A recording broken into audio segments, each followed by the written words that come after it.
बिस्मिल्लाहिर्रहमानिर्रहीम। अस्सलाम वालेकुम।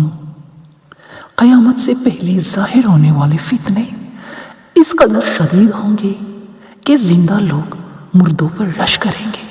हदीस में है, हज़रत अबू हुरैरा रज़ियल्लाहु तआला अन्हु से रिवायत है कि नबी करीम सल्लल्लाहु अलैहि वसल्लम ने फरमाया, क़यामत कायम नहीं होगी अतः कि एक आदमी दूसरे आदमी की कब्र पर गुजरेगा तो कहेगा, काश इसकी जगह मैं होता।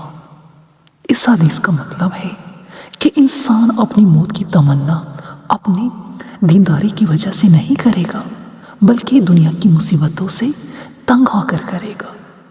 एक और जगह इरशाद है, हज़रत हुज़ैफा रज़ियल्लाहु तआला अन्हु कहते हैं, रसूलुल्लाह सल्लल्लाहु अलैहि वसल्लम ने फरमाया, लोगों पर एक वक्त ऐसा आएगा कि वो दज्जाल के आने की तमन्ना करने लगेंगे।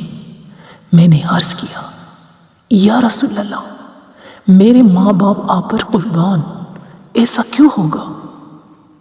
आप सल्लल्लाहु अलैहि वसल्लम ने इरशाद फरमाया, उस वक्त यानी फितनों की वजह से ऐसा ही होगा